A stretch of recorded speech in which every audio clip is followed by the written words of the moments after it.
Hey gang, and welcome to your very first step in becoming a node ninja.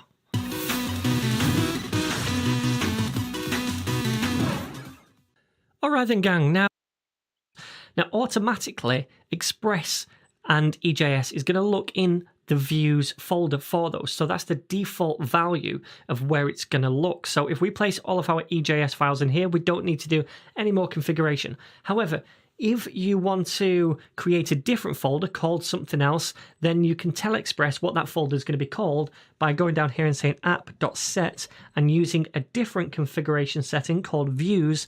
And then the second argument is going to be the name of the folder where you will keep your views. For example, my views, and now Express would know to find your views in here and it would look in here instead of just views. So I'm not going to do that. I'm going to place all of my views inside this folder right here. So how do we create these views? They're very similar to HTML, but they have a different extension. So the first thing I'm going to do is actually delete all of these three files. I don't want plain HTML anymore. And instead, I'm going to create an index.ejs view like this. So all I'm going to do inside this view is just paste some HTML, and this is pure HTML. There is no EJS specific code here. It's just like having an HTML file, exactly the same. So you can see we've got a head right here with a title, and inside the body we have a nav. And that nav has two parts. It has the site title on the left and it has a UL, which is the nav on the right. Now, the reason I've given these classes is because later on we're going to style these a little bit. So inside this site title, we have an anchor tag, which goes to the home page, and there's an H1 inside that, and this is Blog Ninja. Now, we also have a paragraph tag under that says this is a Net Ninja site. I realise that's very egotistical of me, but nonetheless, below that, we have a nav right here, and there's three links. There's one to the home page, which is ultimately where we're going to show all of our blogs. There's one to the About page, and there's one to a new page, which we've not yet seen and we've not yet created or configured, and that's going to be to a form page to create a new blog. So that will be /blogs/create. Okay?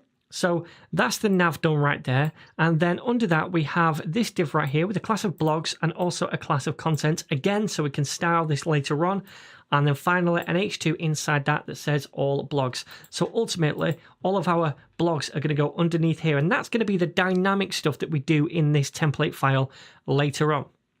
For now, let me just save this and show you how we actually serve this up to a browser as a response.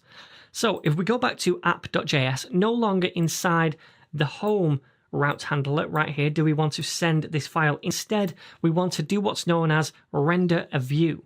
So I need to replace that with the render method. This is how we take a view, render it, and send it back to the browser. And all we need to do is say what this view is called minus the extension. Well, this one is called index. So that's all I need to do. I need to just say response.render index. And now Express is going to look inside this folder, this views folder automatically. It's going to find this. It's going to use the EJS view engine to render that and send it back to the browser.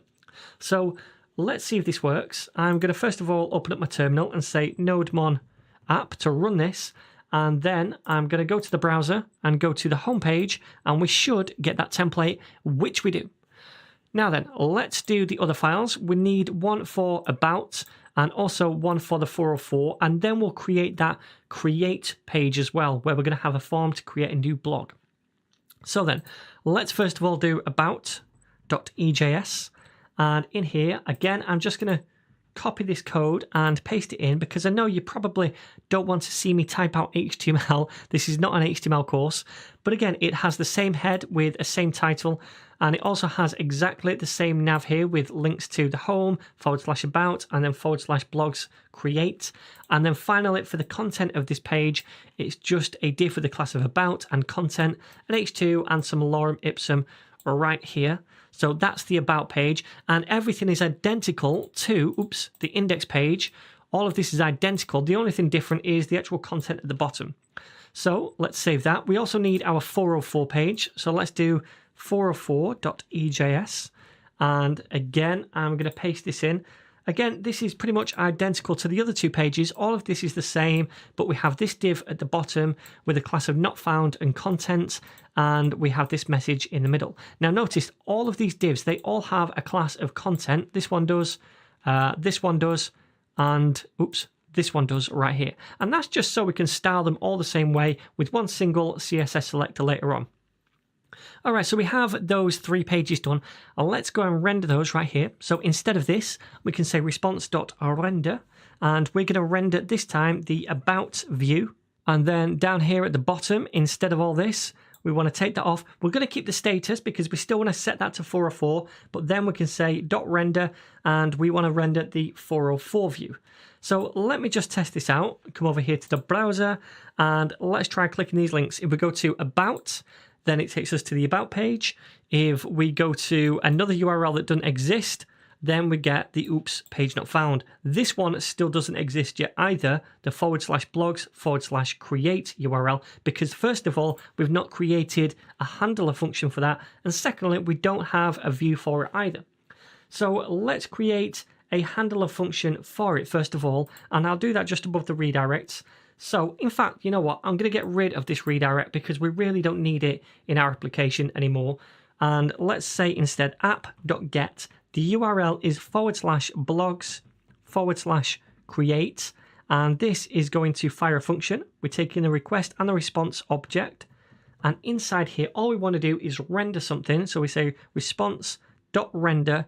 Now we need to create the EJS file to render, so let's do that. New file, and we're going to call this create.ejs. And then once more, I'm just going to copy and paste this into this file. Dead simple form. Again, all of this is the same. We have the head, the title, the nav at the top, exactly the same as the other pages. The only thing different is this over here. We still have a class of content, but also create blog. Then we have a form, and it's dead simple. We have a label for title and an input for the title of the blog. We have a label for a blog snippet, which is just kind of like a preview of the blog, if you like, a sentence or something. And we have an input for the snippet. And then we have a label for the body and a text area for the body as well, the actual content of the blog. And then at the bottom, we have a button to submit the form. So there's no kind of functionality to this form at the minute. We're just purely outputting it to the screen and nothing's going to work with it. But we have this form ready for later, so we can add functionality to it then. For now, let's just worry about hooking this up so that when we go to /blogs/create, we render this, and we can do that over here by saying inside the render method, we want to send back the create view. All right, so let's give this a whirl. So /blogs/create. Click on that, and now we get this form. So now all of these links work. And how simple was that? This is how simple it is to create EJS files, which is pretty much just HTML at the minute, and then render those right here. And that's easier than using that send file method and specifying a route. This way, we don't have to do any of that because it automatically looks in this views folder for us. Now, I know you might be sitting there thinking, well, actually, it's pretty pointless because we're not actually doing anything different yet. This is just raw HTML. But the power of EJS and other templating engines come to life when we start to inject dynamic content, variables, and logic into these views. Here in KiloCode, we can see how much the generation costs, cheap when compared to the result. Now that we're ready, let's ask KiloCode to build a node organizer app where users can create nodes and organize their knowledge. Alright, let's send the prompt in and let KiloCode do the work for us. And here the generation is already completed, so here's the app generated by KiloCode and Cloud for Sonnet. This app seems to work as expected, so let's get back to KiloCode.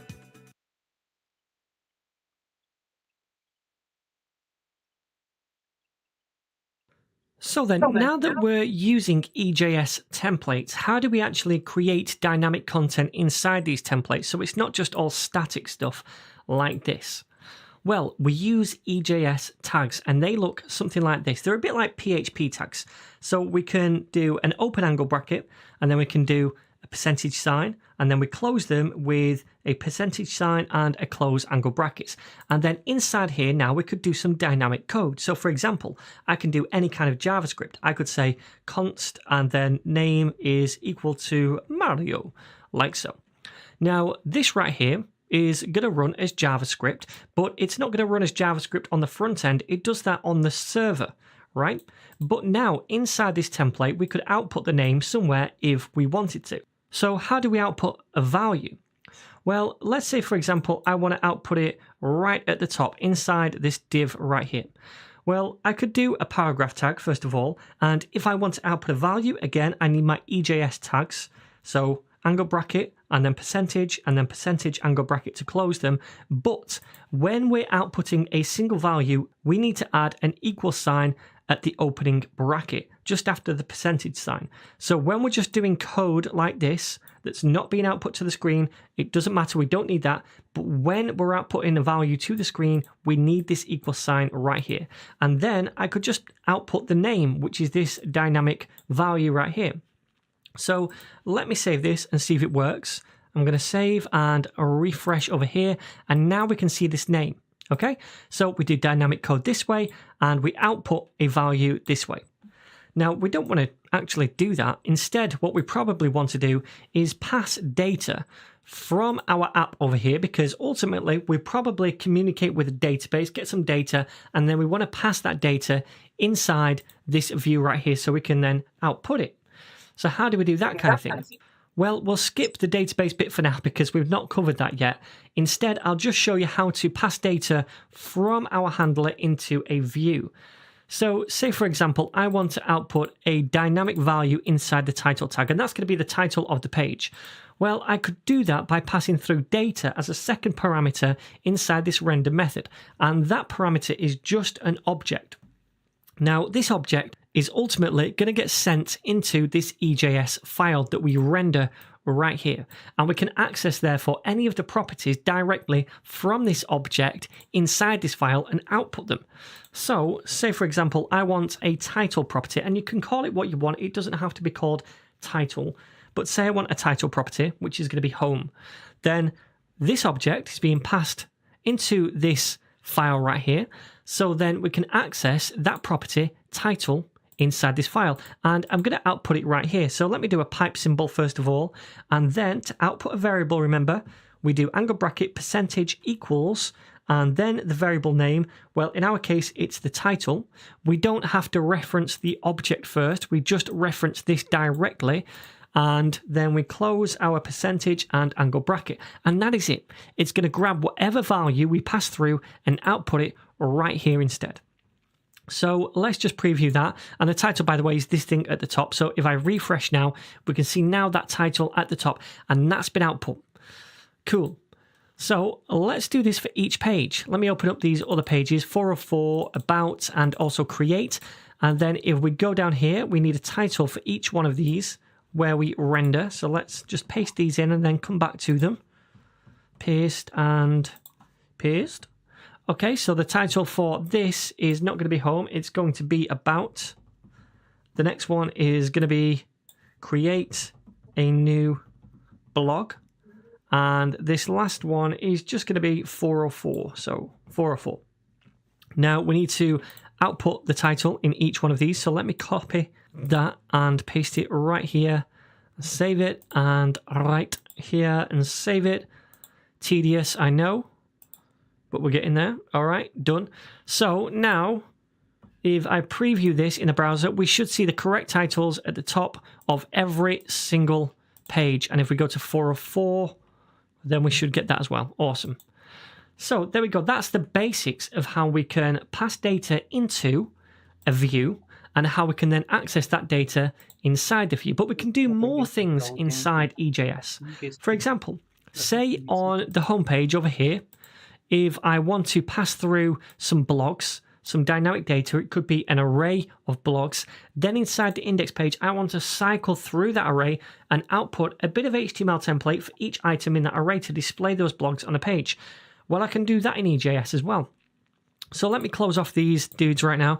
And over here, let's now create some blogs. Now, I'm just going to copy and paste this from my GitHub repo, paste it in right there. And this constant blogs is just an array. And inside we have 3 elements. Each one is an object and it is a separate blog. Not very interesting blogs nonetheless.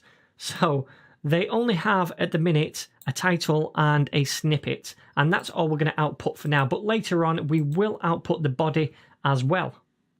So let's first of all pass this into this object. So I could say blogs is going to be equal to the blogs above. Now, because this and this are called the same thing, I can shorten this just to blogs, and it automatically assigns this value to this property then, okay? So now we can access this blogs property inside the index. Let's go ahead and do that so we can output them.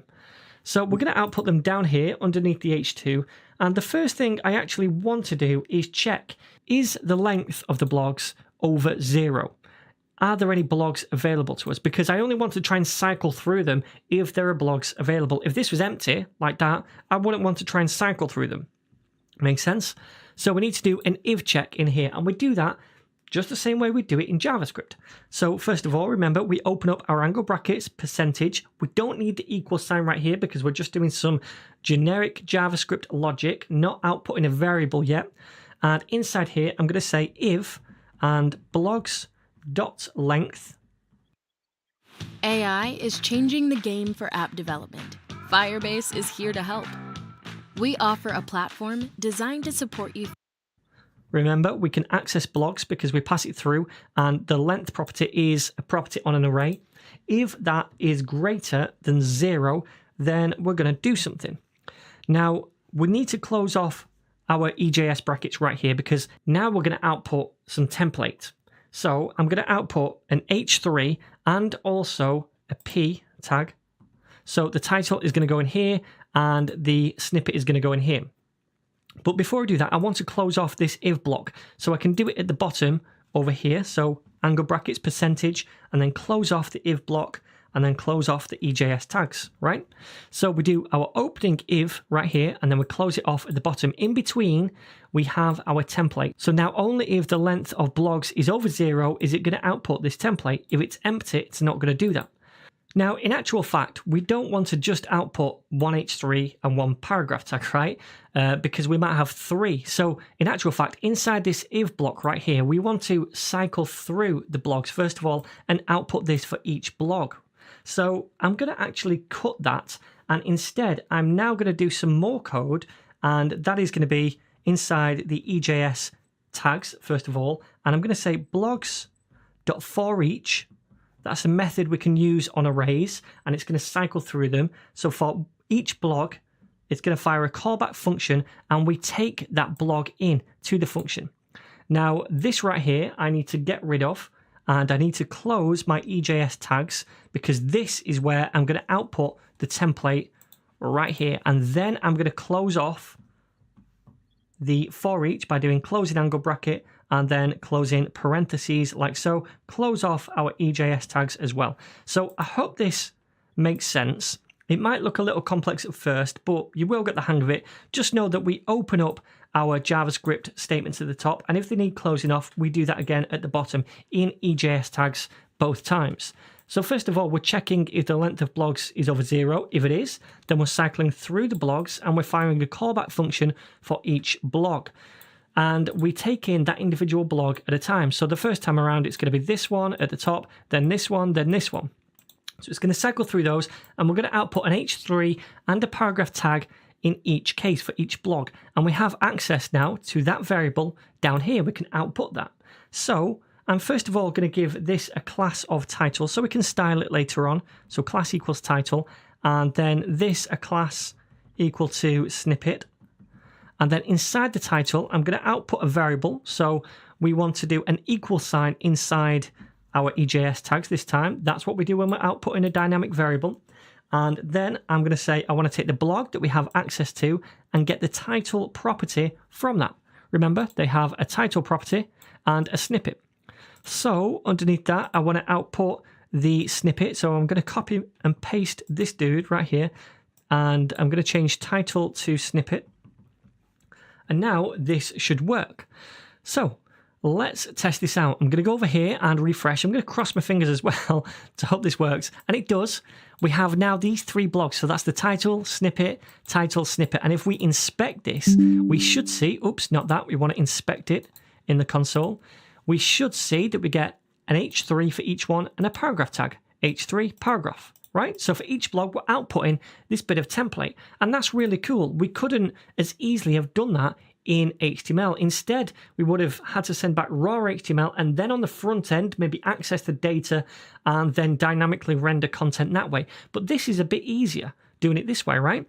So now we're cycling through the blogs if there are any and outputting those, but what if there aren't any? Well, let's now make this empty and save it. Come back over here and refresh, and we don't see anything. So maybe what we should do is add an else case to this if statement right here. And if there's no blogs, we can output a message like there's no blogs to display.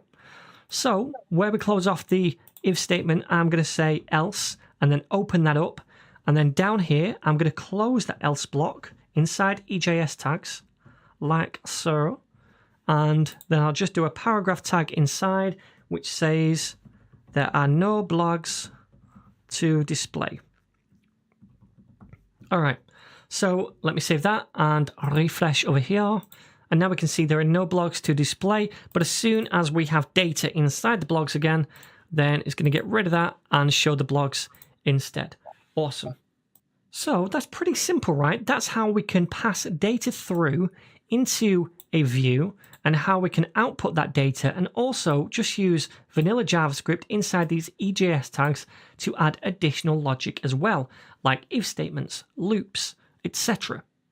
So we're now creating dynamic EJS templates with variables and logic inside them, but how does this all work?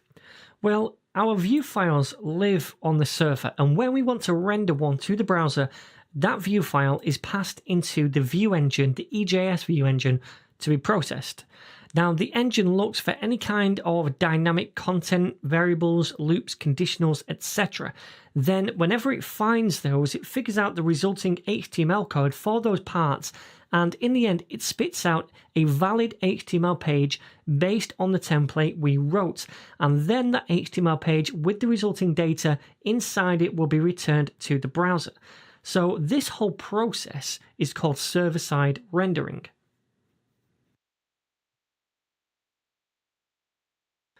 Okay then, so if we look at our different views at the minute, all 4 of them have a lot of the same content. They all have this nav, for example, which is identical on every single one of these views. Now, that's not really efficient because if we then changed the nav in the future to add different links or change the links, then we'd have to go through every single view we had, and that could be above 10, it could be 20, it could be even 30, and we'd have to change that nav in each and every single view. So it would be nice to be able to create a file which held just this part of the template, which is the same, and then we can import this into our views where we need to, because then if we need to update that part of the template in the future, we just have that one file to update instead of all the individual views. Now, fortunately, we can do this with Express and EJS, and those files that we make are called partials or partial templates. They're basically parts of a template that can be reused in different views. So what I'm going to do is create a folder over here, and I'm going to call that partials. And then we'll create all of our partial files in here. Now, we're going to have one at the minute. All 4 of them have a lot of the same content. They all have this nav, for example, which is identical on every single one of these views. Now, that's not really efficient because if we then changed the nav in the future to add different links or change the links, then we'd have to go through every single view we had, and that could be above 10, it could be 20, it could be even 30, and we'd have to change that nav in each and every single view. So it would be nice to be able to create a file which held just this part of the template, which is the same, and then we can import this into our views where we need to, because then if we need to update that part of the template in the future, we just have that one file to update instead of all the individual views. Now, fortunately, we can do this with Express and EJS, and those files that we make are called partials or partial templates. They're basically parts of a template that can be reused in different views. So what I'm going to do is create a folder over here, and I'm going to call that partials, and then we'll create all of our partial files in here. Now, we're going to have one for the nav, we're also going to have one for the head, and we're going to create a footer as well that we can place at the bottom of every file too. So let me first of all create a new file, and I'm going to call this nav.ejs. They have the same extension, they're still just EJS files. I'm also going to create a new one called head.ejs. We're going to put the head content in that and create a new one called footer.ejs too. Okay, so first of all the nav, let's go to the index page and grab that nav, cut it from there, and then go to the nav file if we can find it and paste it in here, and that's all there is to it. So this nav partial right here now contains this HTML, and all we want to do is use that right here in this possession in this view file. So the way we do that is by using an include function, and we have to do this inside EJS tags. So open up your angle bracket percentage and then close that off as well, and then this time we need to do a minus sign or hyphen at the end. So I'll explain that in a second, but then we say include, which is a function, and then we need to pass through a relative path to this function, and that relative path is to the file we want to include right here, which is this nav. So // Urgent call. Oh, a customer complaint. These calls are the worst. to say the same directory, then into partials, then we want the nav.ejs file. So we're outputting a value right here, yeah? And why didn't I use the equal sign instead? Well, when we use the equal sign, it escapes special characters and we end up with a string value instead of raw HTML. Now, this minus sign doesn't do that. So whenever we use include, we use this minus sign to output that value instead. So now if we save that and go to the home page over here, if we refresh, there shouldn't be a change, but it looks like there's going to be an error. Let me go over here and open up this terminal. Now we don't seem to be running the app, so I'm going to say nodemon app like so, and hopefully this should work now. So if we refresh over here, now we get it, and this nav is still there. Everything still works.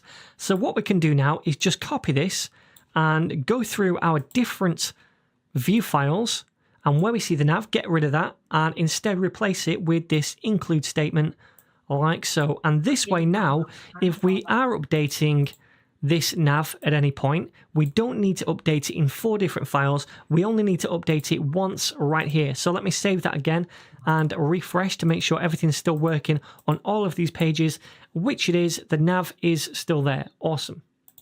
So I also want to flesh out the head as well as the nav.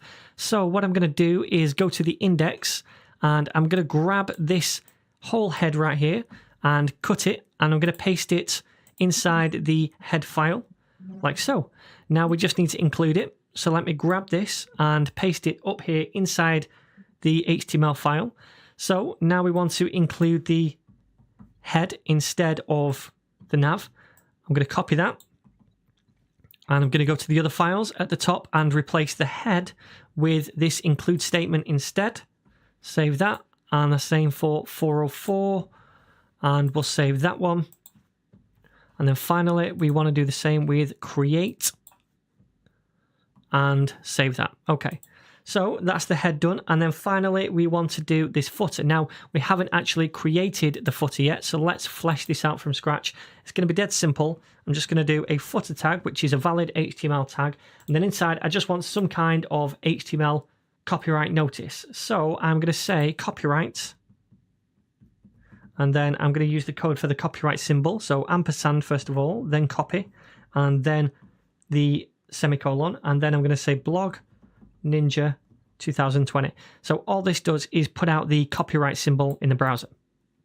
So I'm going to save that, and then we need to include it. So let me grab this, copy it and paste it at the bottom because I'm super lazy, and change this to footer like so. And then I'm going to copy this dude and go to the 404 and paste it in there.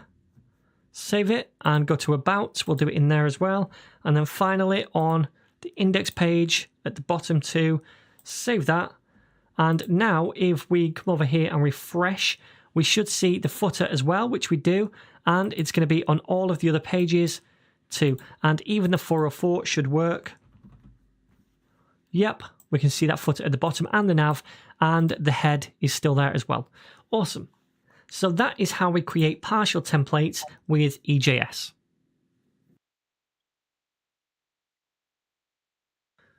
Okay then my friends, so there's only one more thing I really want to do inside this lesson, and that's just to add a little bit of CSS so that our web pages don't look so crappy.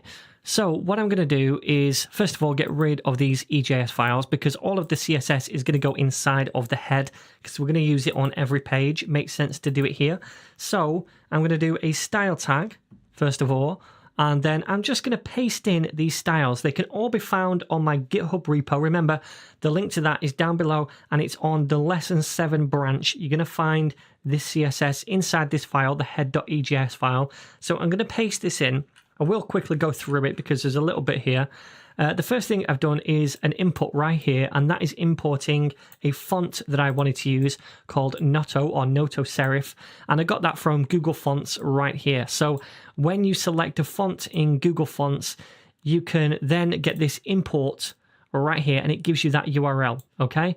So, for example, if I want to select this style right here, and this one, and then I go to Embed, you can get the import right here by clicking on import and then just grabbing that. That's all I've done, and I've pasted it right here so we can use that font in our project.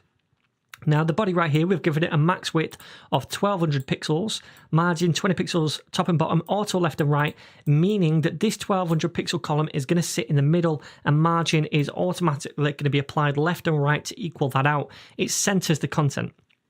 Bit of padding, then a font family, which is this thing, and then a max width as well, which we don't need because we already did that right here. So let me get rid of that.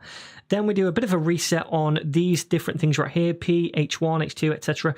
We strip away the margin and padding and the text decoration and give them a color of a dark gray. We use a bit of flex on the nav so that the content spaces between, so that one will sit on the left, the title, and the nav will sit on the right. We give it a bit of margin, border, and text transform. The UL itself, which is inside the nav, we display that as flex so that the different links sit next to each other.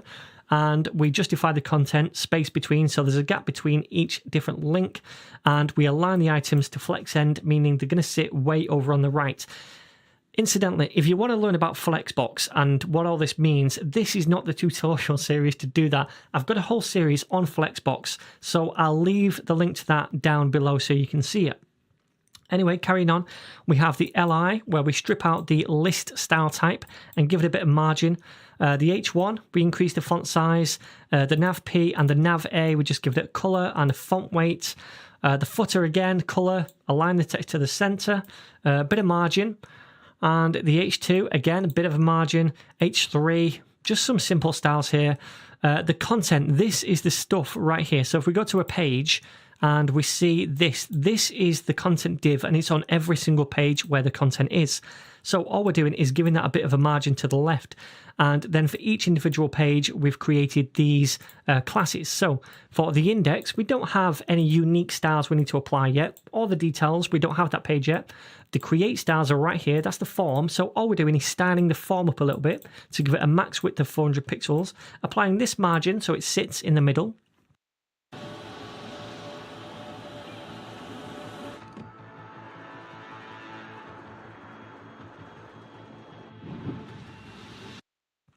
We're styling the inputs in the text area to give them a bit of margin, padding, and a width. The labels, display block, bit of margin. Text area, 120 pixels in height, because automatically they're a bit smaller than that, a bit shallower.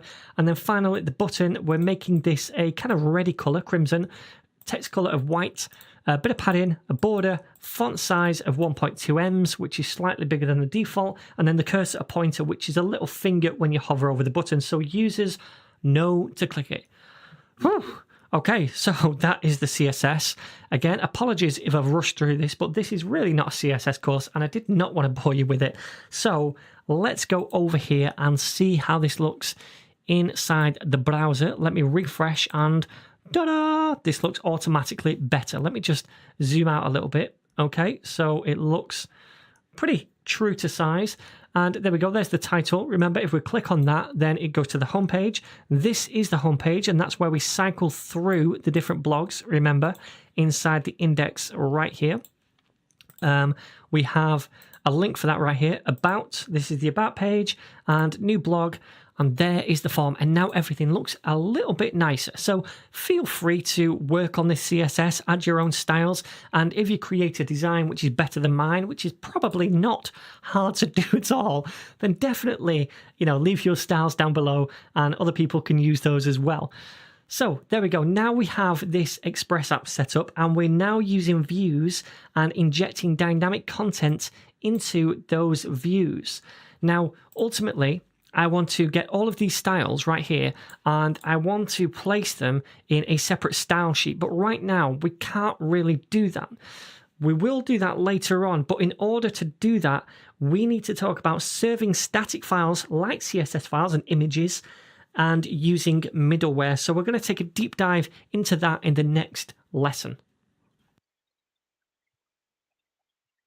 Alright then gang, so before we go any further with Express, I want to talk about something called middleware. Now, middleware is basically a name for any code which runs on the server between getting a request and sending a response. So the request comes in, and any kind of code or function that runs between getting that request and sending a response is technically middleware. Now, the use method is generally used to run some middleware code, and we've seen that already when we handled our 404 cases. Now, we don't just have to have one bit of middleware, we could have more than one piece of middleware that runs on the server. So in this case right here, 3 functions would run on the server before maybe a response is sent. Now, the functions that run in our get handlers are also essentially middleware. Remember, middleware is just functions or code which runs on the server between the request coming in and the response going back to the browser. The difference being that get handlers right here only fire functions for get requests to a certain route. The use method right here, they run for every type of request to all routes, including post requests. Now,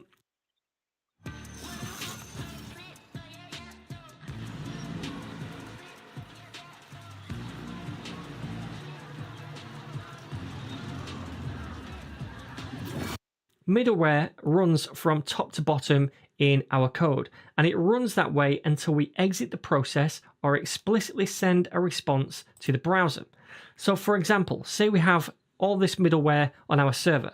Now we send a request to just / and that request comes to the server. The first lot of middleware in the use function, that fires, and it gets to this second one, which is a get handler, still middleware, and it matches this route, and this function fires as well. Now inside this function, we send a response to the browser. Now beyond this get request, therefore, no other middleware is executed because the response is being sent. Therefore, we don't carry on down the code. So the order of middleware is very important to how it runs. And we've actually already been using middleware a lot without really noticing when we've been adding route handler functions or setting up 404 handlers with the use method. Now, aside from route handlers like this, there's a ton of other stuff we can do with middleware. So, for example, we could create a logger middleware function to log the details of every request coming into the server. We could create middleware for authentication checks.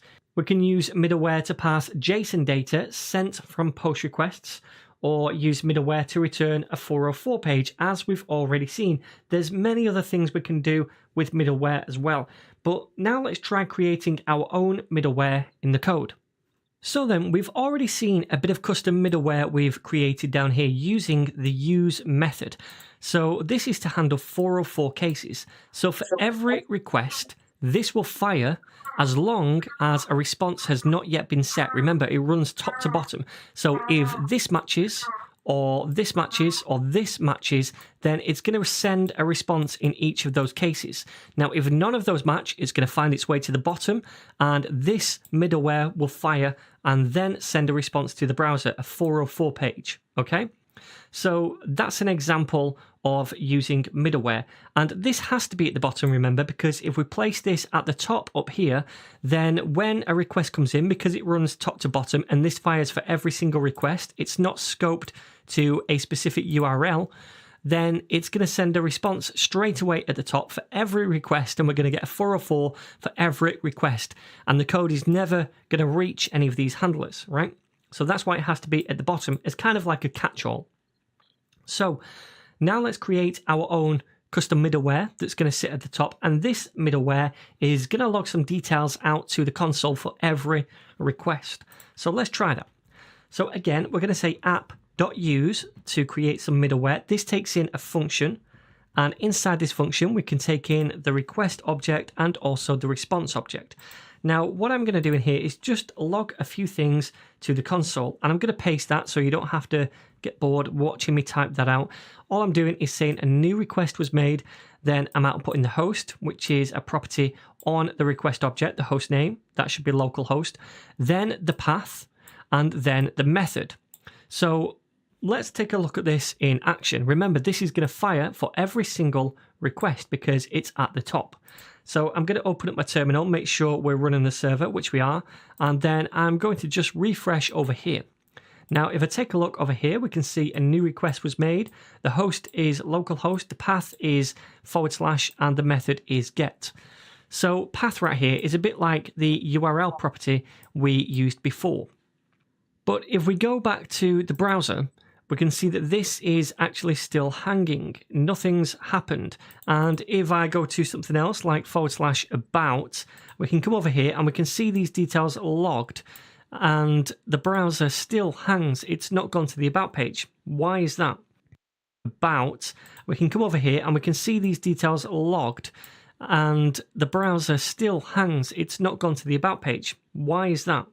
Well, that's because after Express runs this code right here, it doesn't know what to do next. It doesn't know how to move on to the next middleware down here. So let's address that issue next.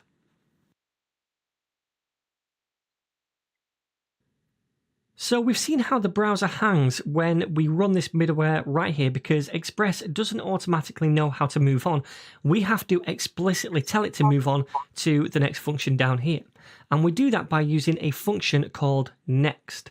Now we get access to that function up here in the parameters. So we can say next right here. So this is a function and all we have to do is invoke it right here, and that says to Express, look, we're finished inside this middleware, now move on to the next lot, because we're not sending a response to the browser, we just wanted to do something, now you can move on. And so it fires this function to do that and comes down here and finds whatever URL we've gone to, for example / about, and it will fire that handler as well. AI is changing the game for app development. Firebase is here to help. Firebase offers a platform designed to support you throughout your app and... Okay, so if I save this now and preview, and we'll go to the homepage, now it works, and we still get the information logged to the console. Cool. So let's just test this out a little bit more by creating now another bit of middleware. So all I'm going to do is copy this, and I'm going to paste it right down below. And I'm going to get rid of these things right here. And all I'm going to do inside here is just say in the next middleware. So a really pointless piece of middleware, but nonetheless, I just want to demonstrate what's happening. So a request should hopefully come in now to the server. It fires this middleware, does all this login, goes to the next bit of middleware, comes down here and says, okay, well now I'm going to fire this middleware.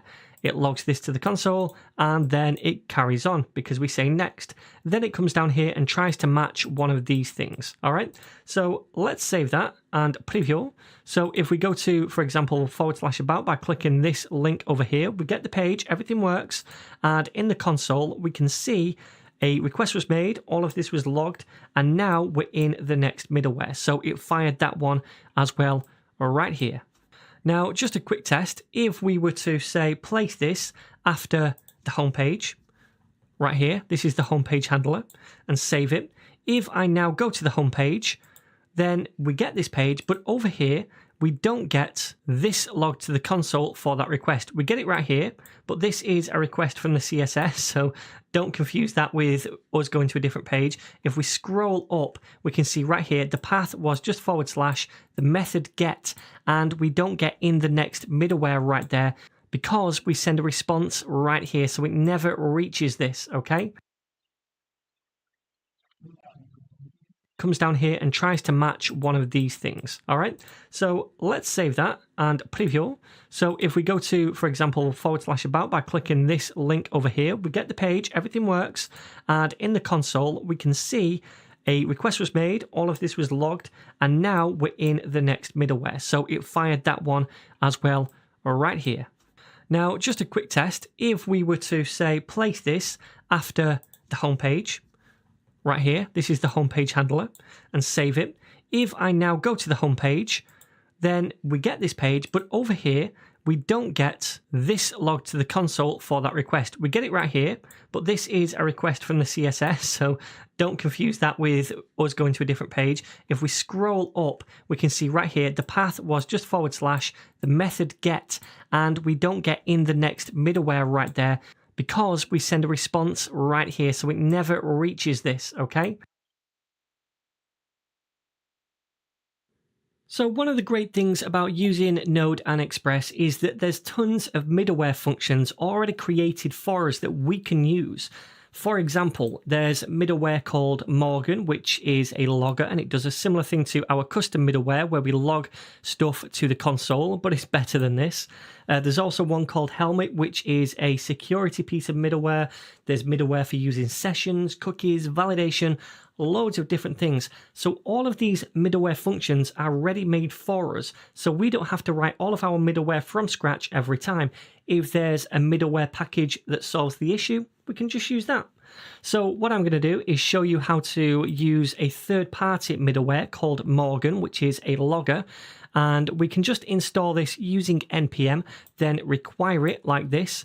Then down here we can use Morgan by saying Morgan and invoking the function, and then passing in an option which basically dictates how the log is going to be formatted.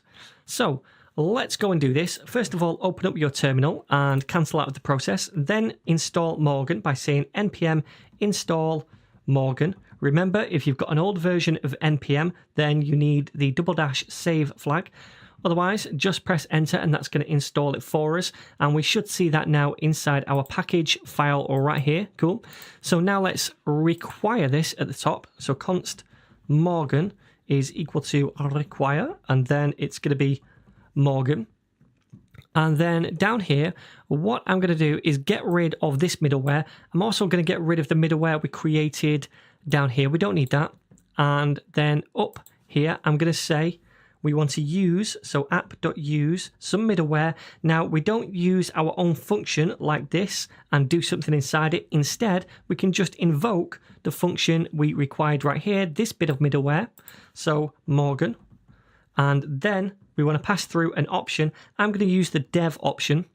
And again, that just dictates how it's going to be formatted, what we log to the console. So if I save this now and run nodemon app, then hopefully this is all going to work. I'm going to go to the website and refresh, and we can see this logged to the console right here. Now, if I go to the About page, we're going to see this logged again. So that is what this bit of middleware is doing. And we can change, see this logged to the console right here. Now, if I go to the About page, we're going to see this logged again. So that is what this bit of middleware is doing. And we can change this in here with different options. You can read all about it on the Morgan documentation. So if I refresh, we can see it's slightly different the way it's output. This is this one, this is this one. Not much difference, but slightly different. So let's change that back to dev and try a new one, new blog, and we can see this right here. Cool. So that's third-party middleware in a nutshell. Again, there's absolutely loads of middleware we can use, and we can also use middleware which comes shipped with Express, and we'll do that to serve static files like CSS files for our HTML pages. Okay then, my friends, so currently if we added some kind of static files to our project over here, for example images or a CSS file, then we wouldn't be able to automatically access that file from the browser. So let me just demo this. Let me create a new file and just call this like styles.css. And then inside here, let's just do like a body selector and say the background is going to be black, right? Now, if I tried to access this styles.css file from the front end, I'm not going to be able to. I can't do something like this, /styles.css. It's not going to give me that. In fact, I'm just going to get the 404 page. So if we can't access them from the browser like this, then even if we place a link to them currently inside our templates, our HTML, so for example, if we go to the head, we couldn't add a link inside the head like this. Oops. Like this, which is going to link to style sheet, or not style sheet, styles.css.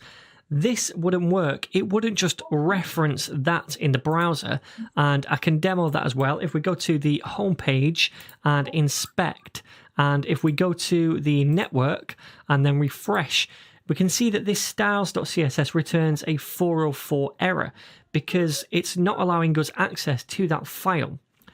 So the server protects all of our files automatically from users in a browser, so they can't just access any of our files whenever they want to. To allow the browser access to something, we have to specify what files should be allowed to be accessed. In other words, what files should be public. Now, to do that, we can use some ready-made middleware that comes along with Express, and that is the static middleware. So let me cross this off and go over here and go to the app, and I'm going to create a little comment right here that says middleware and static files. And by static files, I mean things like CSS, images that we're going to make public, right? So the first bit of middleware we have is this Morgan, but now we also want to create one above that. So app.use, and we want to use express.static. So here we're setting up our static files, and all we have to do is pass in here a folder name, for example, public. And that means that if I create a folder over here called public, then anything inside that folder is going to be made available as a static file to the front end. So if I place styles.css inside there now and go back to the browser and refresh, then you can see that those styles are loading because we're linking to that from the nav, and now it's accessible, right? Not the nav, sorry, from the head right here. So it's important we don't say /public/styles, we just do /styles, and it just looks automatically in the public folder because we specified in app.js that that is the folder we want to make public to the browser. Okay, so likewise, if I try to just access this directly, styles.css, then we can see that style sheet. It works, right? It's public to the browser. So all I really want to do now is go back to the head and take all of this stuff inside the style tag and cut that from there and instead paste it inside this thing. So now we have all of our styles inside an external file, which is better than having them directly in this head. So if I save it now, hopefully, if we refresh, then we still see all the same files, even though now they're not directly embedded inside the head. They're in a separate CSS file that we're linking to from the head.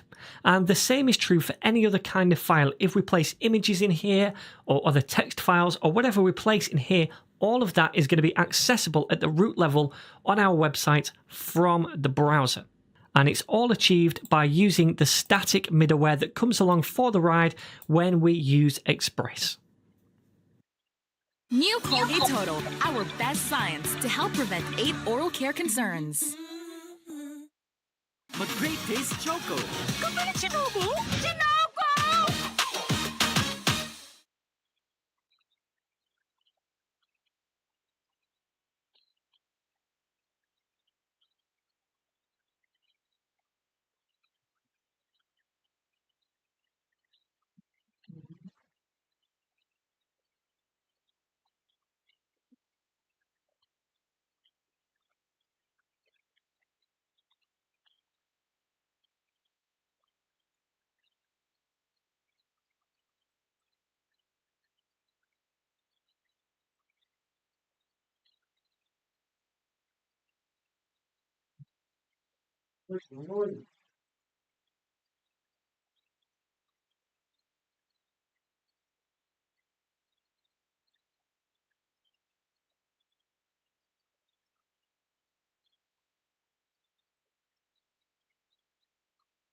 Alright then gang, so now we've figured out how to use templates and middleware, I want to go one step further and introduce a database to the mix as well so we can store data in that. And then we can get that data and inject it into our views when we need to.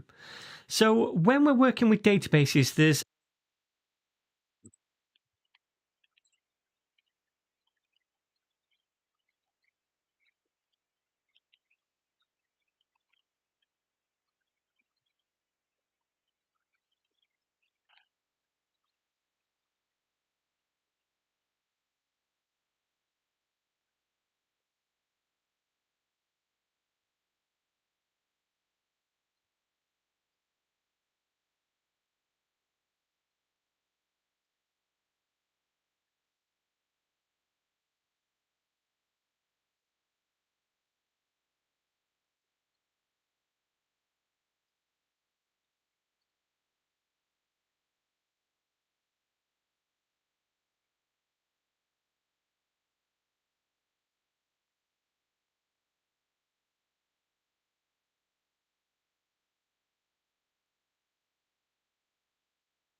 a couple of main types we typically choose from. The first type is a SQL database like MySQL, and the second type is a NoSQL database, and both of those structure data differently. So SQL databases use tables, rows, and columns to store records of data, and NoSQL databases instead make use of collections and documents. Now, the one that we'll be using is called MongoDB, and that is a NoSQL database. So how exactly does a NoSQL database work? Well, it's split up into collections, and they are a bit like tables in SQL databases. So each collection would be used to store a particular type of data. For example, a user collection would store user documents. Now, in our case, for our project, we might have a blog collection to store blog documents.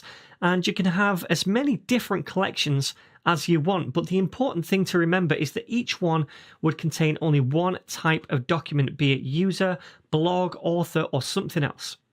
So each collection would store documents, and in our case, that is going to be blog documents. Now, a document is a bit like a record in a SQL database. Each one represents a single item of data. So a blog document represents a single blog. Now, these documents are stored in a format that looks very similar to JSON or JavaScript objects. They basically hold a series of key and value pairs. For example, a blog document could have a title, a snippet, and a body property, and it would also have this auto-generated unique ID to identify it as well.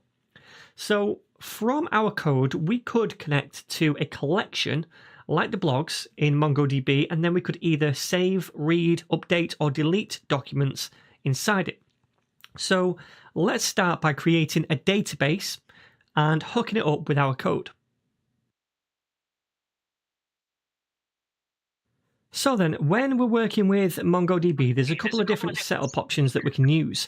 We can either install MongoDB on our computer locally and use and then deploy that, or we could use a cloud database which is already hosted for us, and it can be quite a lot easier for us to manage. So we're going to do that. Now, the cloud service we're going to be using to make this database is called MongoDB Atlas, and you can find that at this web address, which I will leave down below. Now, it's completely free to begin with, and you can sign up for a free account right here by clicking on this button and just signing up. I already have an account, so I'm going to just log in right here with my Google account. And then when you sign up, you should see this page. Now, it might look a little bit different when you view this, depending on when you're watching the video. They do change their design a little bit, but the functionality underneath is the same. So the first thing we need to do is to build a new cluster. So click on that button, and we want to create a free one unless you've got money to splash and you want to sign up for one of the premium options. Then we want to choose a provider and region. I'm going to stick with the defaults right there. We can give our cluster a name if you want. I'm just going to call this node tuts, like so. You can leave it as the default if you prefer. It really doesn't matter at the minute, especially for this tutorial. And then it's going to just take a couple of minutes to create that cluster. So then once that's done, the next step is to create a database and a collection inside that database. So let's click on collections to do that. And then we want to add our own data. We need to give this database a name, call it what you will. I'm going to call it node tuts. And then we need a collection name. Remember, a collection is where we're going to store a load of documents of a certain type. So we're going to store blog documents for our blog in there. So we'll call this blogs. Makes sense? And I'm going to create this collection. So this is our collection right here. There's no documents in it at the minute. What I'm going to do now is create a user so that we can use that user for database access from our code over here.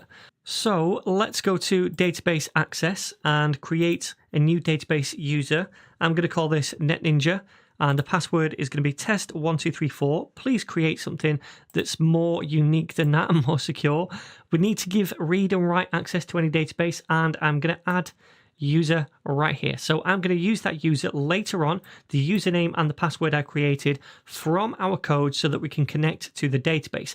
That way, not anyone can just connect to the database, only a valid user that we declare right here. So some kind of admin user. All right, so now we need to go back to clusters and we need to figure out a way to connect to this database. So I'm going to connect right here, and then we want to connect from our application like so. And this connection string we're going to need later on. So I'm going to copy this right here, and I'm going to go back over to our app file, and I'm going to create for now just a new variable. So const, and I'll call this dburi and set it equal to this string like so. So we're going to use that shortly to connect to our database. And in fact, I'm going to grab that and I'm going to paste it actually below where we declare our app. And I'm going to also do a little comment that says connect to MongoDB. So this is the connection string that we're going to use later on to connect to our database. And we're going to replace this right here with our username, which is NetNinja, which we just created, right? And this is test1234. That was our password. So then now we need to actually connect to the database. And we could connect using the plain MongoDB API and package. And we could use the regular MongoDB API to make queries to the database too, but that can sometimes be a bit clunky and verbose. So instead, we'll be using something called Mongoose to connect and interact with the database, which I think makes it a bit easier and it's nicer to work with. So let's take a quick look at what Mongoose actually is. I'm a software engineer at Amazon, and I learned how to code on Udemy. I got 2 courses. They were both taught by Dr. Angela Yu. Without Udemy, I could not have gone from being an unemployed musician to a software engineer. It's crazy to think that that's possible, but I did that on Udemy.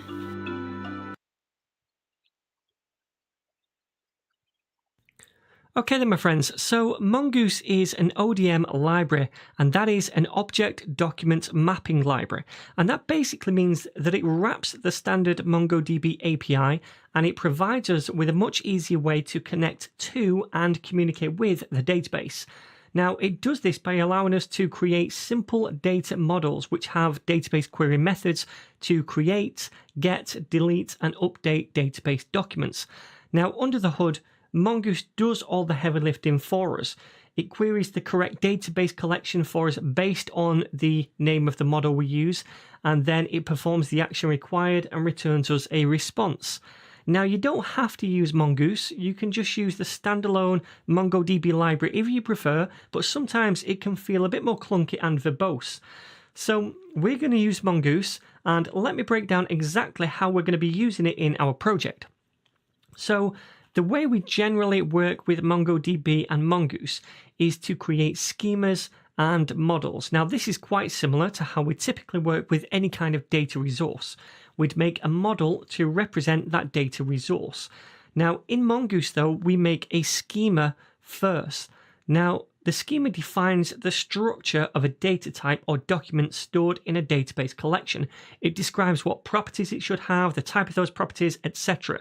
So, for example, a user data type might have a username, a bio, and an age. Now, in our case, we're working with blogs. So we'd have a schema for a blog. Now, that's going to have 3 properties. It's going to have a title, a snippet, and a body, and it's also going to have an auto-generated ID property as well. Now, these properties are all going to be of type string, and all of the fields will be also required. So our schema will define the structure of our blog documents like this, and that will be the structure of documents stored in our blog collection in the database. Now, the next thing we do is to create a model based on that schema. Now, the model is the thing that actually allows us to communicate with a particular database collection. For example, if we create a blog model, which is based on a blog schema, the blog model will then have both static and instance methods which we can use to save, update, delete, or read data from the blog's collection. So that's kind of the theory behind it. Don't worry so much if you don't fully understand it yet. We're going to have plenty of practice. And let's start by using Mongoose to connect to the database.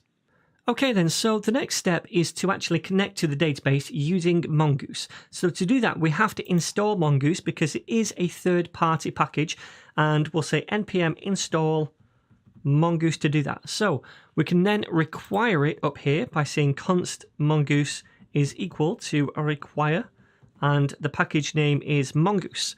So now we can use this Mongoose object right here to connect to the database. And I'll do that down here by saying Mongoose and then use a method called connect like so. Now this expects as an argument a connection string like this. Now before we pass it in, I do want to make a quick change to this. At the minute it's going to connect to a test database. That's what this means right here. But we want to connect to this database node tuts that we created. So I'm going to replace test with whatever this says right here. So node tuts, so that it connects to that database like so. Okay, so now I'm going to pass this thing right here, this constant, into this connect method. And then Mongoose is going to go out and connect to that database for us. Now, if I was to save this right now and run it, we might get a deprecation warning. So let me say nodemon app to run this. And you can see right here we get a deprecation warning. Now, you can leave that if you want to. It's not really going to affect how we use the code. But what I'm going to do is pass in a second argument, which is an options object to this connect method. So I'm just going to paste this in. You can pause it and write it as well. And this is just going to stop those deprecation warnings. But like I say, it's not going to affect how we write the code in the future. So now if I save this and run the file again, we shouldn't get those deprecation warnings down here. Awesome. Now this right here is actually an asynchronous task. It goes out and it takes some time to do, and therefore it returns something like a promise, and we can tack on the then method to it.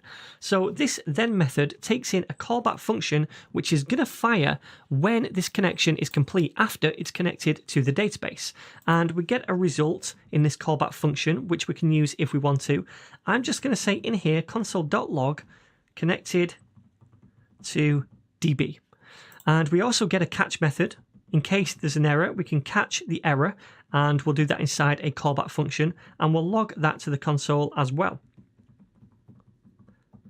Now, hopefully there won't be any errors, but let's just test this out. We should hopefully see this logged to the console right here. So let me save this and run it, and you can see it takes a little bit of time, but after a couple of seconds we should see this thing right here connected to the database. Awesome, so that works.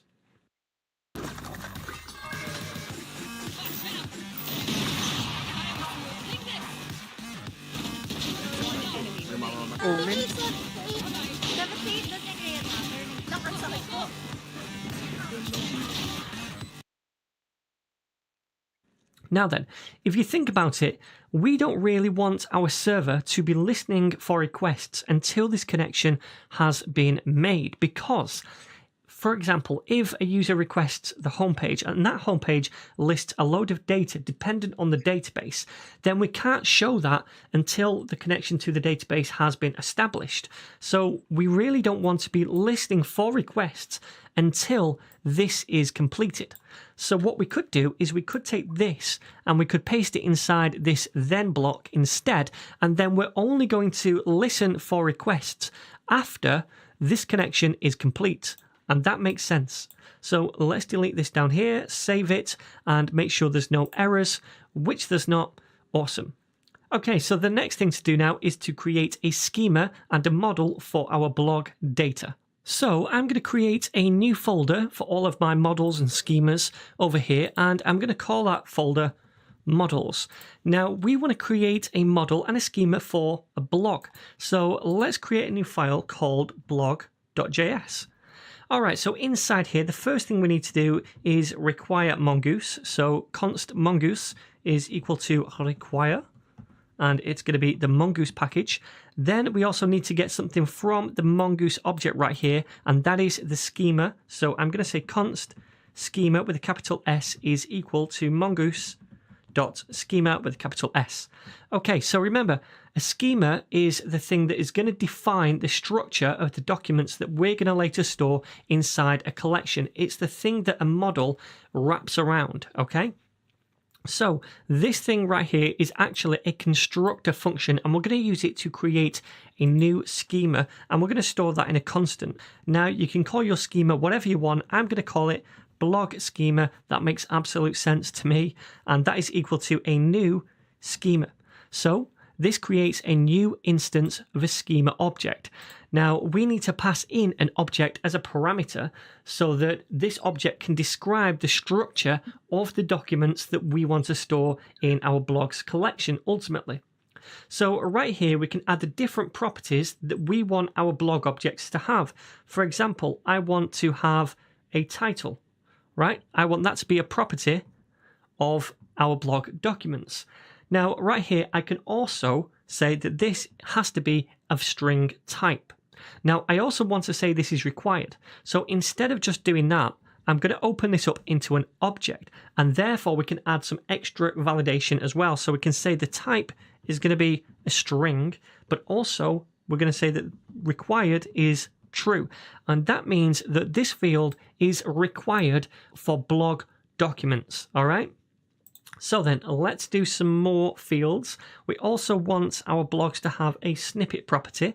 And again, let's open up an object so we can add the type, which is also going to be of type string. And it's also going to be required, right? So this is Mongoose creating a schema for us, and we're allowed to say what type of data each property should be and whether it's required or not. So let's just add one more, which is the body. And this also is going to be of type string, and we also want to make this required like so. All right then, so they're the only three properties we really want on our blog schema. Now after this object right here, we can pass in a second argument to this schema constructor, and this is a bit like an options object. Now what I want to do is set timestamps in here to true, and this automatically generates timestamp properties for us on our blog documents as well. So like a created at and updated at property, and every time we therefore in the future update or create a blog document, it's going to auto assign values to those properties for us, and we'll see that later on when we see the data inside our collection. Okay, so First thing you need to do is spell timestamps correctly. So timestamps like so. Now, the next thing we need to do is create a model, and that model is going to be based on this blog schema. So remember, the schema is the thing that defines the structure of our documents. The model is the thing that surrounds that and then provides us with an interface by which to communicate with a database collection for that document type. So I'm going to create a new constant down here to store this model in. And typically, the names of these models are given a capital letter. So I'm going to call it blog with a capital B. And I'm going to set that equal to mongoose and then use a method called model. Now, this model takes in as a first argument the name of this model. Now, the name of this is important. I'm going to call it blog. The reason it's important is because it's going to look at this name, it's going to pluralize it, and then look for that collection inside the database whenever we use this model in the future to communicate with the database. So it's going to therefore look for blogs, right? Because we've called the model blog. So when it connects, it's going to look for this blogs collection right here automatically. So we don't need to ever say in the future, look, I want you to search the blogs collection. Whenever we use this blog thing right here in the future to find something, because we're going to get access to different methods on this in the future provided by the model, then we don't need to say find the blogs collection. It's going to automatically look for the blogs collection based on this name. All right. So that's the first argument we passed in. The second argument is going to be the schema we want to base this model on. So what type of objects are we going to store inside this collection? Well, it's going to be the blog schema we just created. All right. So that's it. 2 steps. We make our schema, which defines the structure, and then we create a model based on that schema, and we define the name of this model, which should be the singular of the collection name, and we store that inside a constant right here. Finally, the only thing we have to do now is export this model so we can use it elsewhere in the project. So remember, to do that, we can say module.export and set that equal to the blog. Phew! There we go then, my friends. We have created our blog schema and our blog model. And now we have this model, we can use it to save some new blog documents to our database collection. AI is changing the game for app development. Firebase is here to help.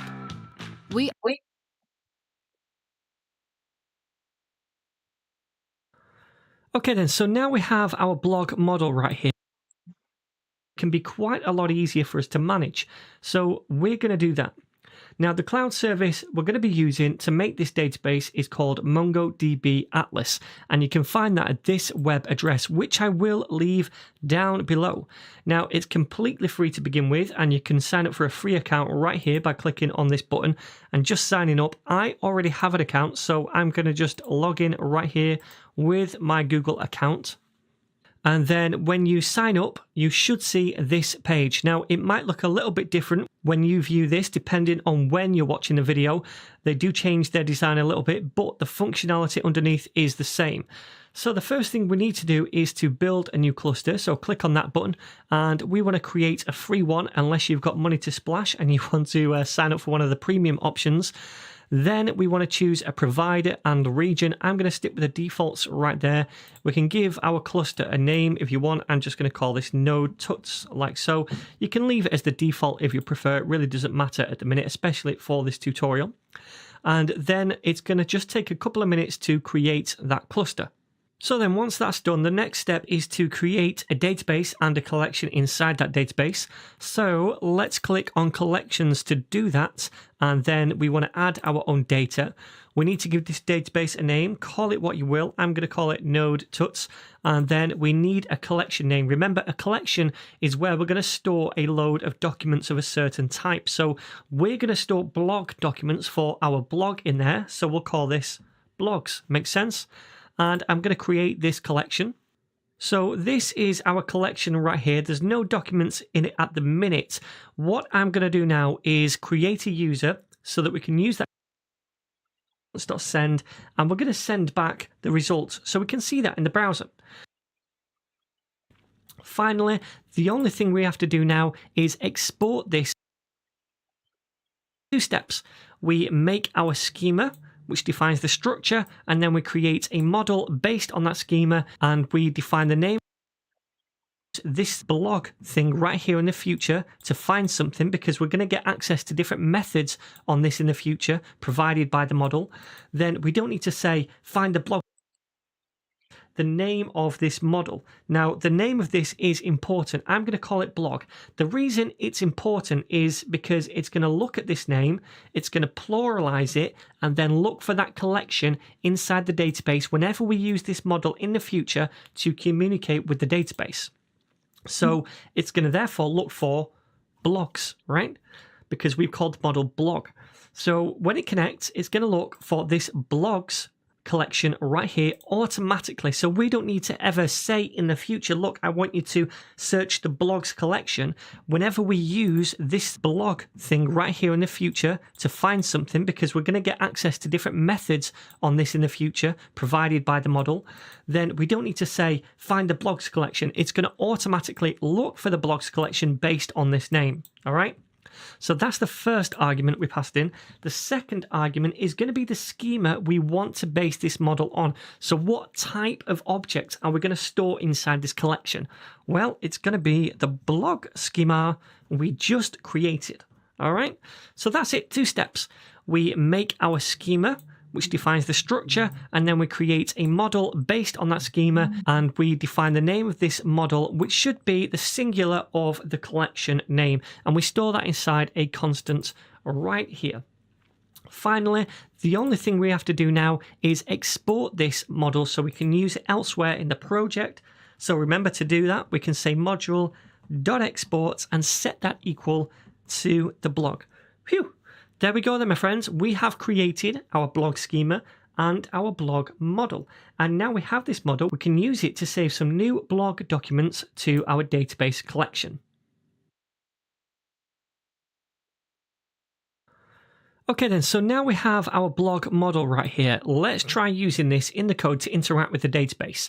So then, inside app.js, what I'm going to do is create just a handful of sandbox routes, if you like, just to test out this interaction with the database. So what I'm going to do first of all is a get handler, app.get, which is going to respond to requests to /add-blog. And this is going to be used to add a blog to the collection. So we'll fire a callback when that request comes in, taking the request object and the response object. And inside, what we want to do now is create a new instance of a blog document and then save that to the blogs collection in the database. So first of all, we need to import the model that we exported right here. So let's do that right at the top. So I'm going to say const blog is equal to require, and we want to go into the models folder, so ./models, and then we want the blog file. Okay, cool. So we have that now. We can create a new instance of a blog by saying down here, const blog, and you can call the constant whatever you want. This is just what I'm calling it. And then set that equal to a new blog. So we're using the model to create a new instance of a blog document within the code. And in here, we pass an object with the different properties of this blog. Now remember, inside our schema, we said that each blog should have a title, which is a string, a snippet, which is a string, and also a body, which is a string. We don't have to pass this in. Mongoose automatically takes care of the timestamps for us. So just these 3 things right here that we need to worry about. So let's add in a title property, and that is going to be new blog. Very original, right? And the snippet is going to be about my new blog. All right. And then the body is going to be more about my new blog. I really pity the people that go and read my blog, because this is about as interesting as it's going to get. Anyway, we have that new instance of the blog now, and we can use a method on this to save it to the database. And it's dead simple to do that. We just say blog, which is the new instance we just created using the blog model, and then we use a method on it called save. So when we get a new instance of the blog model, it gives us a load of different methods that we can use, and we're using one called save to save this to the database. Now, under the hood, Mongoose is going to say, well, okay, we've used the blog model, therefore I'm going to look for the blogs collection based on this name, and I'm going to take this document that you've created with this information, and I'm going to save it to the blogs collection, and it goes out and it does that for us. Now, this is an asynchronous task. It takes some time to do. It goes off and does it. It might take a second to do, probably less, but nonetheless, it takes some time, and it returns us a promise. So we can tack on a then method, which is going to fire a callback function when this promise resolves, okay? So inside this callback function, we get the result. And what we're going to do is just send back a response. So response.send, and we're going to send back the result so we can see that in the browser. And we also want to attach a catch method to this, just in case there was any kind of error with this action. And we're going to log that to the console if there is one. Console.log error. Okay. So dead simple, right? Now let's try going to this URL in the browser. So let me say localhost 3000 / add -blog, and we get this response in the browser. And this looks like a JavaScript object, right? We have the curly braces and curly braces there, and we get an ID. This is auto-generated for us. We get a title, which is the title we give it, the snippet, about my new blog, body, etc. We also get these timestamps that Mongoose created for us right here as well. So this thing right here, this object kind of thing that we're seeing, is actually the new document object that is being sent back to us in the code once this action is complete. So once Mongoose saves it to the database then sends us back an object version of that new document. So not this object right here. This is slightly different because it doesn't have those timestamps or the ID on it or anything like that. It sends us back the actual documents inside the collection that it's saved, right? And if we actually go to the collection now over here, what I'm going to do is just refresh by clicking this button, and we should see that that document is inside this collection. Now, we don't, because I've just noticed I made a spelling error over here, but it's actually connected to the node tuts database, which is what I specified in my string right here. So that database didn't exist. It's going to create that for me because I was a bit of a plonker before and created one called note tuts. But anyway, it's created this database for me, but it also demonstrates a point. If this collection didn't already exist, then it creates it for us, which is nice. So in there, we can now see that we have total documents 1 right here. And this is that new document, right? You can see all of the different properties match up, and that is what is being sent back to us here in the browser because we send it right here. Already using O'Hara. Here's what you get with Pro. Faster generation, up to 5. Okay, sweet. So that is how we add a new blog. If I wanted to add another one, let me say new blog 2, save it. If I go to this URL again, add blog, then it's going to add another one. And we should see new blog 2 over here. Now, that's the new document it's sending back. And if we go to the database and refresh over here, we should see 2 documents inside here now. We can see new blog and new blog 2. Awesome. So that's how simple it is to save documents to the database. All right, so let's do another one to actually get all the blogs. So say we want to retrieve all the blogs from the collection. Well, I'm going to do another get handler, and this is for /all blogs. And we'll fire a callback function, which takes the request object and also the response object. And inside that function, we need to then use the blog model to get all of the documents from this collection. Now, this time we don't need to create a new instance of a blog because we're not creating a new document. We can just use a method directly on this blog model. So down here, I'm going to say blog with a capital B, and then I'm going to use the method find. And that gets us all of the documents inside the blogs collection. It goes out and gets all of them. Now again, it's asynchronous. It takes a little while to do, so we can tack on a then method to it, which fires a callback function with the result from the database when it's finished. Now, all I'm going to do is send that response to the browser. So I'll send the result, which should be a list of documents, right, this time. And we also want to catch any errors. So let's do that as well. And console.log the error. Okay. So then let's try this. I'm going to go to /all blogs over here. So all -blogs.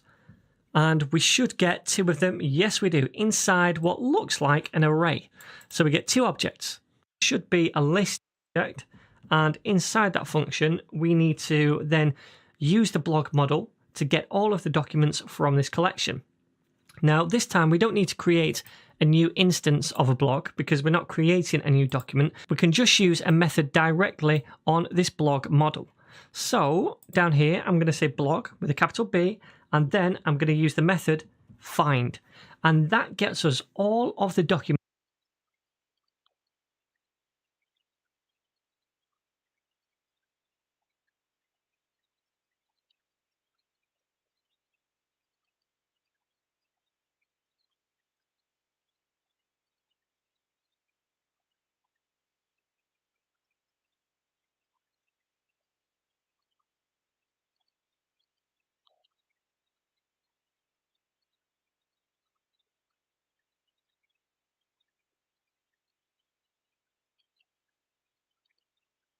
inside the blogs collection. It goes out and gets all of them. Now again, it's asynchronous. It takes a little while to do, so we can tack on a then method to it, which fires a callback function with the result from the database when it's finished. Now all I'm going to do is send that response to the browser.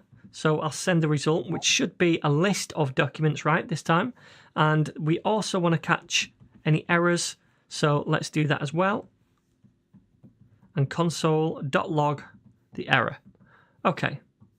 So then let's try this. I'm going to go to /all blogs over here. So all -blogs. And we should get 2 of them. Yes, we do. Inside what looks like an array. So we get 2 objects. Very simple, right? So that's all there is to it. We use the model and we use a method on that model called find. So when we save it, we use an instance method right here on the instance of the blog that we create. When we're finding them, we use a method directly on the blog, not on an instance of the blog. So there is a difference right there. Okay, so let's do one more. Let's try and find a single blog. So let's do another handler, app.get, and this is going to be for a single blog. So /single-blog, and we want to fire a callback function when a request comes in for this. And inside here, again, we use the blog model, and this time I'm going to say find by ID.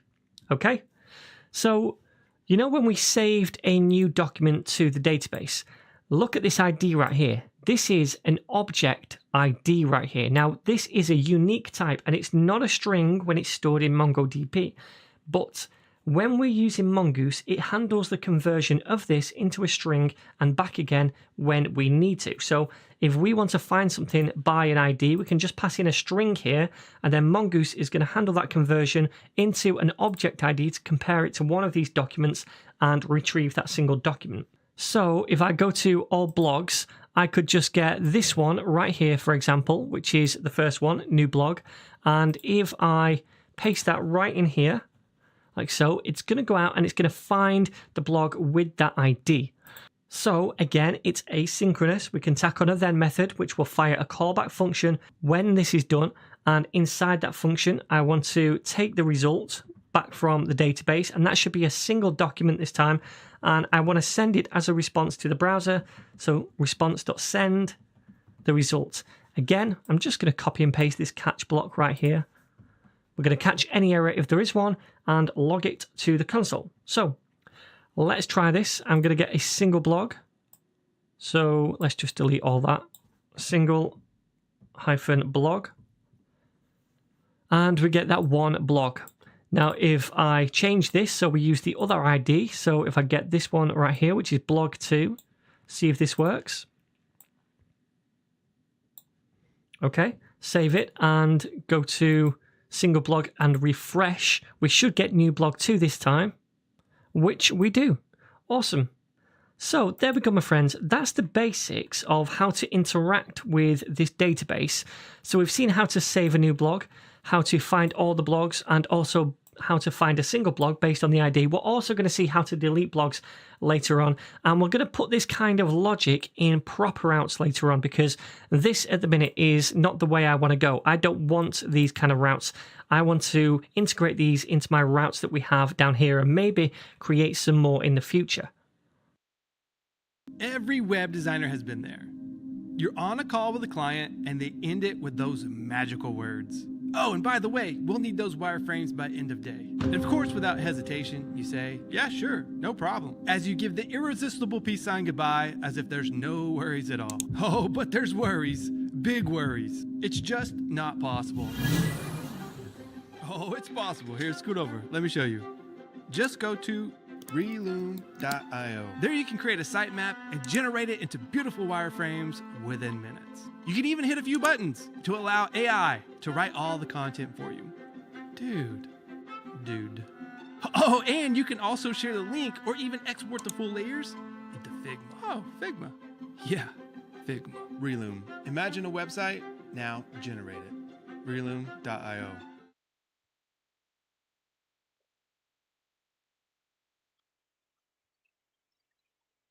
So then, my friends, now we know how to interact.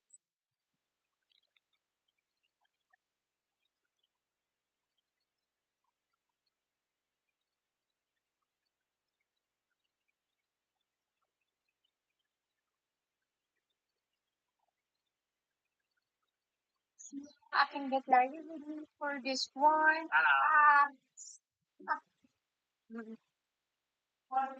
Find some honesty.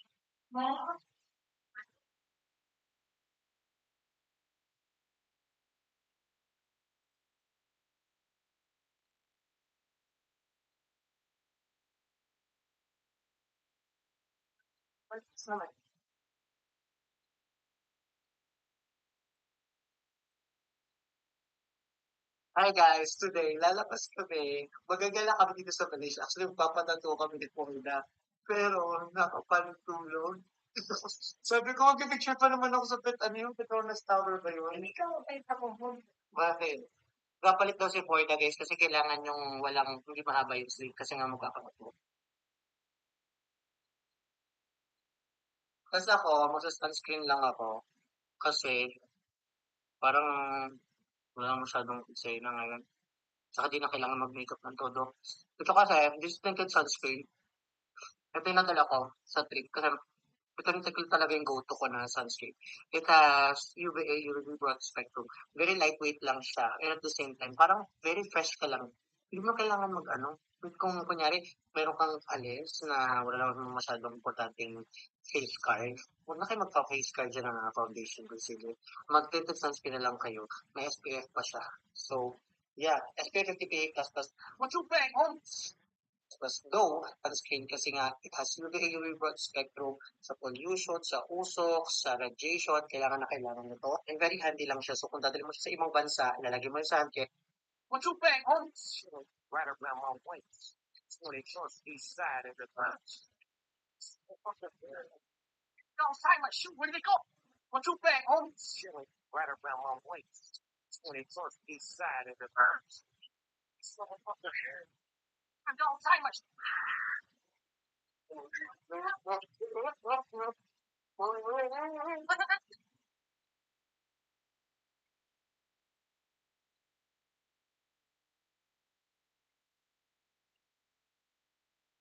Sa loob lamang ng 5 taon simula ng manungkulan si Presidente Duterte, aabot na sa halos 30,000 kilometro ng kalsada at halos 6,000 tulay na ang naipagawa ng DPWH sa ilalim ng Field Program.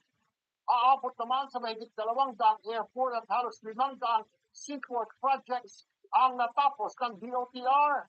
Simula 2016 hanggang sa kasalukuyan, nakapagtapos na ang Department of Transportation at ang sa loob lamang ng 5 taon Yes, we still have to watch.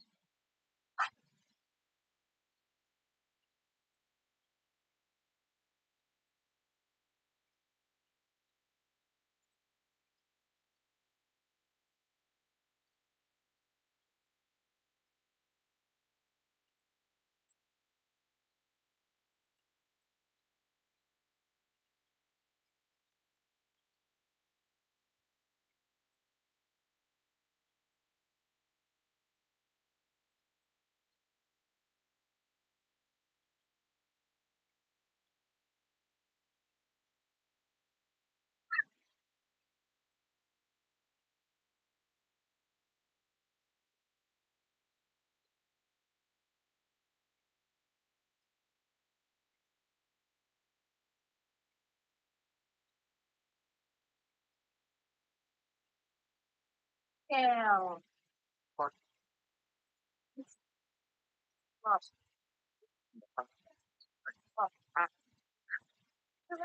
Yeah.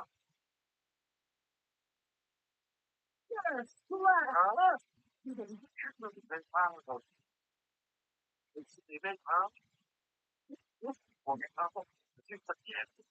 Yeah.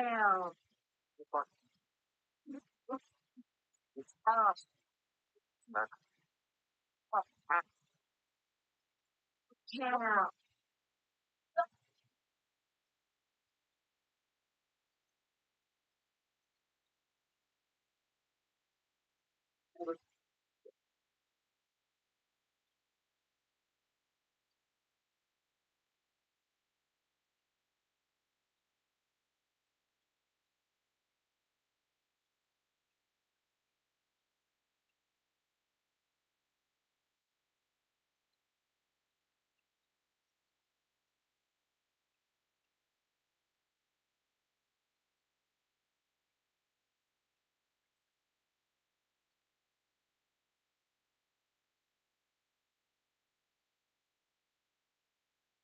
China leads us 60 years. We're still doing traditional farm. Ikaw? Wala na babae? At bakit hindi? Hoy! Ano ba tingin mo sa asawa ko? Kung sa asawa mo lang mukhang surot, dito na lang sa asawa kong papatol yung batang yan. Kahit napandakas mo kay surot ang asawa ko, marami pa rin maloloko dyan. Gawa ng pera niya na pera ko, kaya magsalit ka dito. Tsaka ang tatay ng batang pinadala mo. Sinabi na sa'yo ako ang tatay ng batang niya. Sinabi na nga, inamin na eh. Sadyakan kita. Ikaw? Siya? Kayo tatlo sa isang bubong? Oo! Bakit hindi? Ako ko. Gusto ko magkaanak. Dito na lang sa inana ko. Correct! Napanood mo si Hilda Coronel at Ping Santos? Oo, yung gano'ng kadalas na minsan. Hindi ko gusto ay tingnan. Hindi ba si Hilda Coronel? Paug siya? Pinahiram niyang kanyang asawa kay Vilma Santos? Ganun din dito. Tama yun. Ikaw, napanood mo ba yun? Oo. Nakita mo kung ano nangyari sa babaeng mo? Namatay ho. Ganun din ang mangyari sa'yo kapag hindi ka sabi ng totoo. Diba ang tatay ng bata yan? Santa Maria de Baba, sinabi ko na ako. May nasabi ba siya? Oh, Chester, ang tatay niyong Meg. Chester, hindi mo ba alam na umalis siya si Esther dito? Nanganganak, hindi mo ba alam? Kapatid ka matay ng sinungaling. Correct. Naniniwala ka ba sa isang sinungaling? Ang lakas ng bangka. Noon sa pulso, magsuro.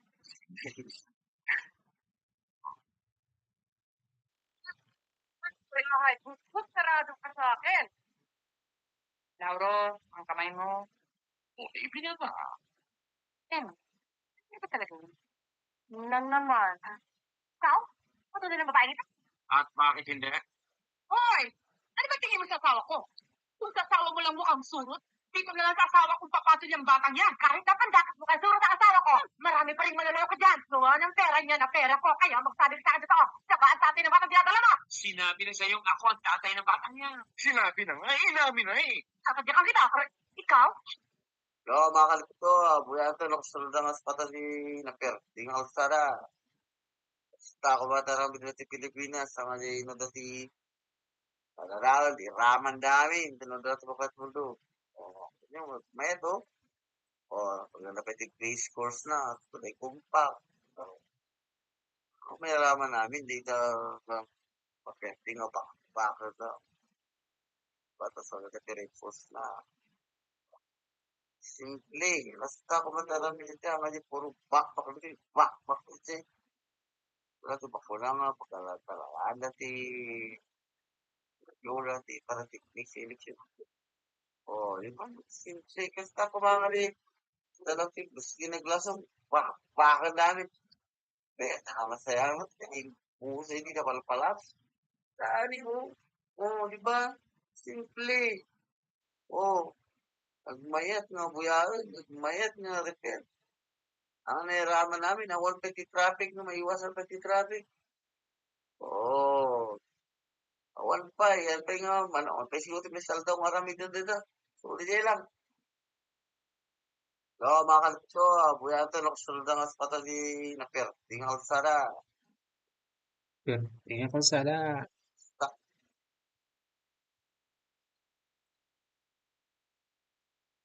Yan si Bisero. Nagre-repair, nag-overhaul lang sa sakyan. No, mga ampas! Nag-harvest tayo ng itlog. Tawa? Makakalipatok. Tako ba tarang binato? Katipid.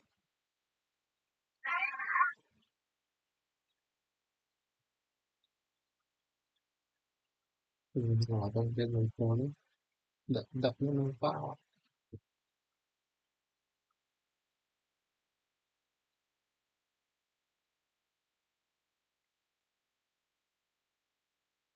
Century. All right, here we go. Flying kick. 1, 2, 3. Jab kicks on point, guys. Fight of the century. All right, here we go. Flying kick. 1, 2, 3.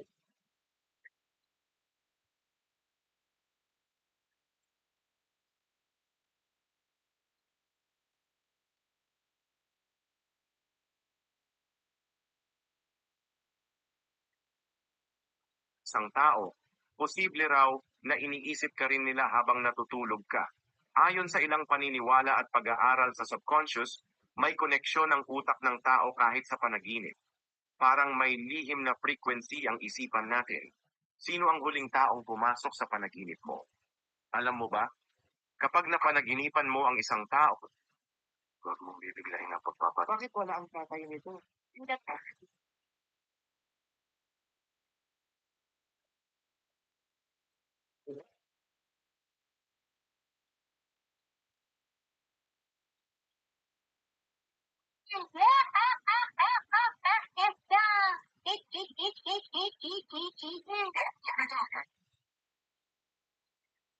Click 150 na nabili natin ng 7,000 pesos lang. Nasabi ng iba ay sobrang panalo natin dahil click 150 na ito na kahit pakinahoy na yan, mura pa rin. Kasi daw, kompleto daw yung papel. Yun naman daw kasi ang importante at malaki ang value. Pero sa kasamaang palad, dumating na yung bangungot na ayaw kong dumating. Ito na yung merong problema pagdating sa makina netong The Ghost Project dahil nagpusok po siya at nakakalimutang mag-change oil. At ngayon, ayun, sa pool ang makina natin.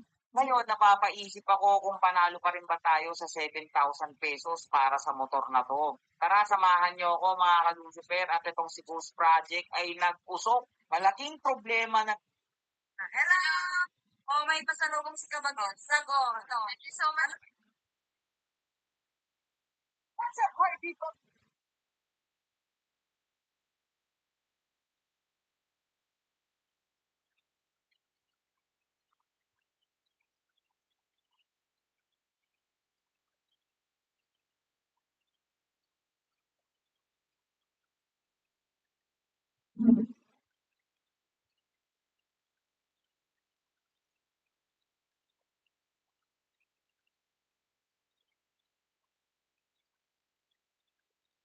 Interact with the MongoDB database using Mongoose.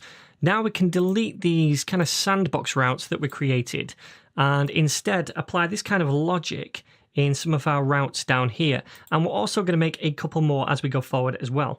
So these are the routes we have at the minute. We have a home page right here. We also have an about page. We have this page as well, /blogs/create, and that gives us the web form to create a new blog. So what I'm going to do is split this up into two. So these are our basic routes, and I also want to put a comment right here. These are the blog routes, and I want to create a new one. So app.get, and it's going to be blogs, and this is ultimately going to be the route to go to if you want to get a page back where we're going to display all of the blogs. Now, as a matter of fact, inside the home page, that's what we're currently doing with this dummy data right here. But what I'm going to do is do that down here in this handler instead. And for the sake of this tutorial, instead of rendering a view inside this handler, I'm just going to redirect it to this one right here, so that if they go to the home page, we're forwarded on to the /blogs page, and then we render out all of the blogs. Now, if you wanted to, instead, you could do a separate home page here, but like I said, for the sake of this tutorial, I'm just going to forward it onto this URL.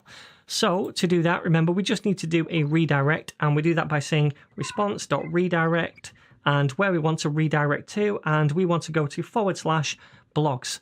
So now we go to the home page, we're redirected to /blogs, and that is going to be handled down here in the blog routes, just so we can separate these things from the normal routes a little bit. Okay, so we need a callback function. We're taking the request object and the response object. And inside here, the first thing we want to do is get all the blogs. Now, we saw how we could do that. We could use the blog model and then use the find method. And this goes out and it finds all of the documents inside the blogs collection. So tack on the .then method, because this is asynchronous, and we fire a callback function when this is done. Now, inside this callback function, we take in the result that comes back from the database. We also need a catch method to take any error, and we'll take that error into the callback function and we'll log that to the console. Okay.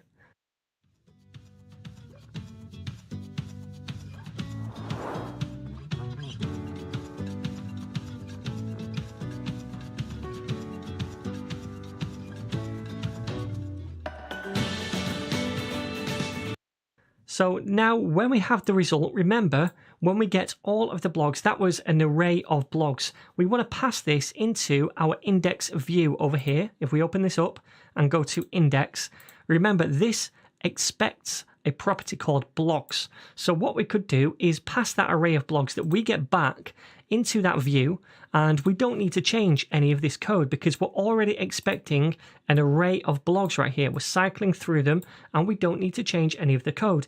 So let's do that. Let's go down here and render a view. So response.render, and we want to render the index view, and we want to pass in some data.